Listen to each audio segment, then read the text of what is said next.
Então, a gente sempre aguça, né, ao empreendedor a questionar.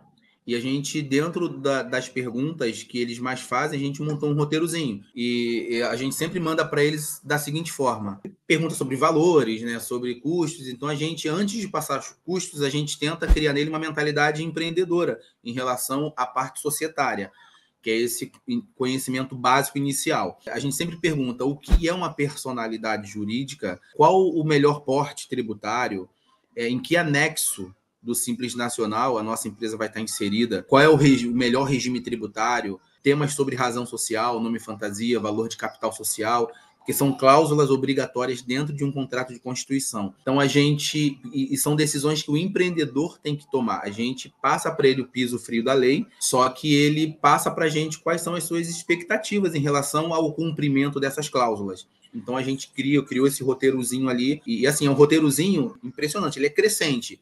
A gente começa com a personalidade jurídica, cria aquela mentalidade, bom, eu não posso ser MEI, não, mas eu não posso ser uma SLU. O que é uma SLU? Então a gente fala da personalidade jurídica e explica o que é personalidade jurídica. Porte tributário. Porque muita gente também chega para a gente, vamos abrir uma ME, vamos abrir uma ME, vamos abrir uma ME. ME não é personalidade jurídica, ME é porte tributário, significa delimitação de faturamento. Então a gente vai explicando tópico por tópico. Aí quando chega lá no finalzinho já do capital social, esse empreendedor ele já tem essa mentalidade ali formada, então ele já sabe, não, a minha personalidade jurídica é X, meu porte tributário é Y, capital social vou colocar isso daqui, porque não vai me comprometer, minha razão social, meu nome fantasia, é tudo isso. Esse é tipo um roteiro que a pessoa que está pensando em abrir uma empresa e tem algumas dúvidas particulares, esse roteiro ela vai seguindo e vai entendendo qual que é a personalidade jurídica que ela pode escolher, o que está mais fazendo sentido dentro da realidade dela. Então é com esse objetivo, esse roteirozinho, esse script inicial, é para que a pessoa consiga se ambientar e entender o que está fazendo mais sentido para a realidade dela. Então seria isso aí, né? Principalmente no começo, na hora de abrir uma empresa. Justamente. Nós separamos por fase. Essa aqui a gente chama da primeira fase, que é a fase onde o cara que tem um meio, o cara não sabe nada, o cara ele já vai sair dessas perguntas e respostas já entendendo. Bom, eu não posso ser MEI por isso. Eu tenho que ser uma limitada com 2 ou mais sócios dentro do porte tributário em mim é por isto. Então ele já cria ali essa mentalidade, resolveu isso, empresa constituída, aí a gente passa lá para a segunda fase, que é a fase do acompanhamento. Mas é justamente isso que você falou. Perfeito. E, Alex, uma questão que é bem, assim, todo mundo pergunta. Qual que seria o passo a passo para abrir uma agência de viagens online? Então, o que eu preciso fazer desde o comecinho ali até, de fato, eu estar com a empresa em mãos? Então, tu consegue passar, assim, um passo a passo para a gente? Então, primeira questão que tem que ser vista, tal. Segunda questão, tal. Um scriptzinho, assim, para a pessoa que está começando agora e quer abrir a sua agência de viagens online. Como é que ela pode seguir, assim? Qual sequência que ela segue? Perfeito. A sequência aqui a gente também separa as operações em relação à parte da mentalidade empreendedora. Operações. Primeira coisa que ele precisa ter um endereço. Mas para que um endereço? Para que seja feito um processo de viabilidade locacional. Mesmo o agente de viagem podendo trabalhar ali de dentro de casa, de forma inócua, virtual, obedecendo ali o que determina a Lei da Liberdade Econômica, que proporcionou essa possibilidade das atividades de baixo risco, que são as nossas atividades, serem exercidas de dentro de casa. Porque muito empreendedor ele pergunta, como é que eu inicio, como é que eu faço? Eu tenho que ter endereço? Tem que ter um endereço, justamente para viabilidade locacional, que é feito junto à junta comercial e prefeitura, para que eles analisem ali e vejam que a possibilidade da agência funcionar dentro daquele endereço. Definiu o endereço, definiu a questão ali do domicílio fiscal, aí a gente inicia... Só para aproveitar, Alex, essa primeira etapa. Então, a pessoa ali que está começando a sua agência de viagens online, ela pode colocar o próprio endereço, então, pessoa física, né? Pode colocar o próprio endereço. E dentro dessa questão da escolha do endereço, eu falo que ela pode colocar o endereço dela porque pode colocar o endereço dela, a lei permite isso. Mas tem gente que fala assim, porra, mas o meu endereço depois vai ficar público, vai ficar público, vai ficar disponível, porque é uma informação pública. Então tem gente que fala, não, isso não vai me trazer segurança porque é minha residência, todo mundo vai saber onde eu moro. Tem a opção também de você escolher um coworking. Você escolhe um coworking, que é um endereço comercial, onde não é a sua residência. Mas, assim, o passo a passo é esse, o processo é esse. Você precisa definir ali a questão do seu endereço para viabilidade locacional. A partir deste momento, internamente, o setor de legalização, o setor societário, começa o processo de abertura dessa agência de viagens. Mas antes do setor societário dar esse start, é por isso que tem aqui essas duas situações. Que aí a gente explica essa questão de personalidade jurídica para o empreendedor conhecer a personalidade jurídica, aporte tributário, a gente vai criando essa mentalidade, para aí a gente entrar no processo em si, que aí é lá com o time do societário, fazendo essa viabilidade locacional e avançando com as informações que o empreendedor passou para a gente. Das agências de viagem que estão dentro hoje da Contabilitur, a maior parte deles, dessas agências, estão colocando o seu próprio endereço por acharem mais conveniente ou estão dando preferência para colocar em coworking? Como é que está hoje, assim, dentro da Contabilitur? 99,99% é o endereço residencial. Perfeito. Não, ótimo, então tá. Mas essa opção do coworking é interessante, porque eu não tinha pensado nisso, que realmente são 3 opções, então, que esse agente de viagens tem. Botar no próprio endereço.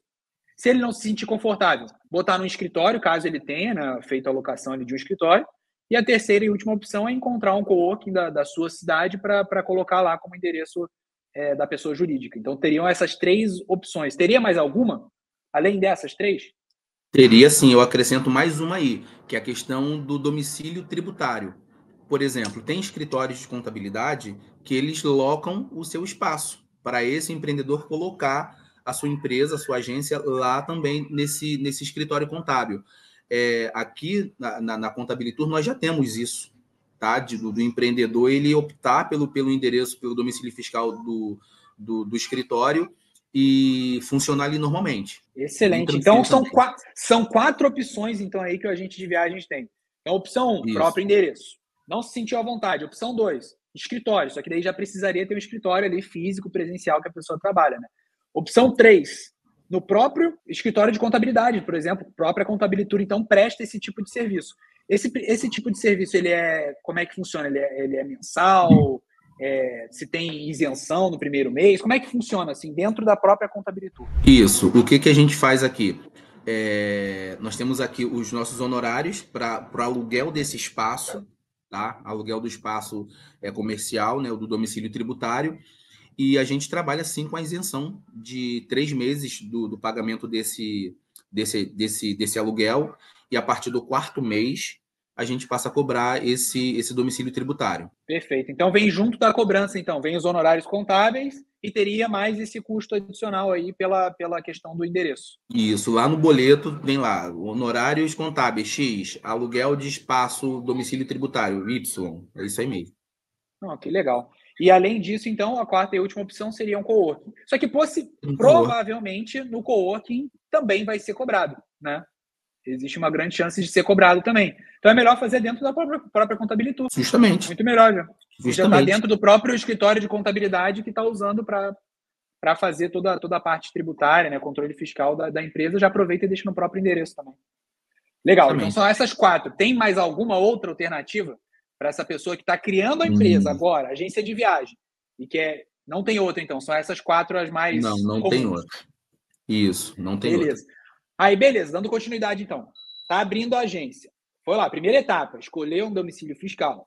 Qual que é a próxima, assim, na sequência, para a gente fechar? Esse empreendedor, ele já definiu ali o local onde ele vai abrir a sua agência. Certamente, ele já passou aqui por uma etapa de conscientização empreendedora, onde a gente explicou todo o processo de legalização para ele e a gente já está dentro das operações. Realizamos a viabilidade locacional. Viabilidade locacional 100% de certeza que vai ser aprovado pela Junta Comercial e pela Prefeitura. Partiu da viabilidade, a gente parte para a confecção do contrato de constituição ou para o contrato de transformação. Contrato de constituição é quando o empreendedor ele vem de PF para a empresa. Transformação é quando esse empreendedor ele já tem um MEI e ele quer transformar esse MEI numa sociedade limitada unipessoal, porque ele já não pode ser mais MEI, ou ele vem para uma sociedade limitada com 2 ou mais sócios, que ele transforma o MEI em uma sociedade com 2 ou mais sócios. Então, a Contabilitur, ela elabora esse contrato de constituição, esse contrato por transformação, encaminha esse contrato para o empreendedor, ele vai assinar. Posso te garantir que só no Rio de Janeiro e São Paulo, que ele ainda assina via Gov, assim, o documento físico em si, nos outros estados ele vai assinar através de um link que a própria junta comercial vai produzir. A gente encaminha esse link para esse cliente, mas esse link nada mais é quando ele abrir o link, vai estar lá o contrato social, ele vai colocar a assinatura dele ali e vai apertar enviar. Protocolamos o ato na junta comercial, tá? Isso depois da viabilidade ter sido aprovada, confecção do contrato de constituição, a gente protocola esse ato na junta comercial. Vai cair no crivo da análise dos julgadores da junta. Eles vão olhar, não, as cláusulas estão todas certinhas, de constituição ou de transformação.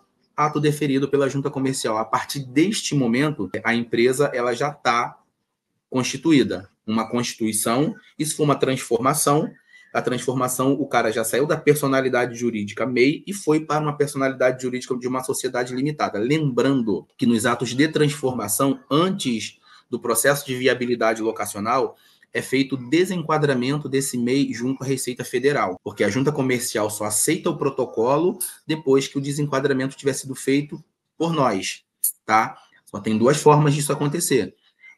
O empreendedor ele ser desenquadrado por força de ofício da Receita Federal, por ter infringido qualquer tipo de artigos da Lei Complementar 123, por exemplo, um extrapolamento de receitas, e a Receita Federal vai lá e manda bala. Essa é mais comum, né? O desenquadramento do MEI mais comum de agência de viagem seria provavelmente por causa do faturamento, né? Que estourou. Sim, isso é muito comum.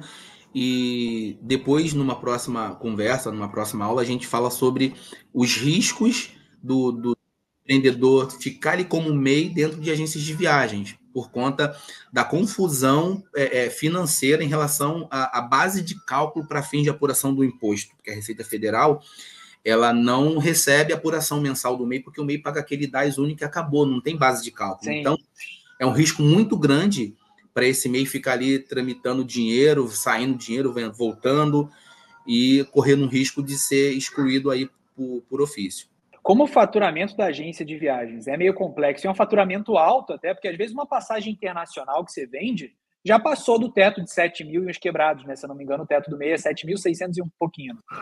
Então, cara, às vezes uma passagem internacional que a pessoa vende já extrapola o faturamento e já chama a atenção da Receita. A gente sabe que a parte tributária, o que vai ser de fato tributado, né, o lucro em si, é a diferença, então é um valor bem menor. Só que para a Receita ela não tem como saber disso, né? Então ela pega o valor total do faturamento. Por isso que provavelmente um dos maiores problemas que a agência de viagem tem quando começa com o MEI é justamente isso, extrapola e depois é um baita de um problemão para poder resolver, né? Então eu particularmente sempre sugiro a pessoa que quer de fato chegar com o pé na porta, quer criar sua agência de viagem, vai direto para o ME para não ter dor de cabeça e também não ter preocupação de depois ter todo esse processo burocrático para transformar, para fazer a transação ali, né, de MEI para ME. Como a agência de viagem tem essa questão de faturamento que é bem delicado e muitas vezes uma passagem já extrapola, é melhor já ir direto para o ME e eu particularmente falo isso direto, inclusive.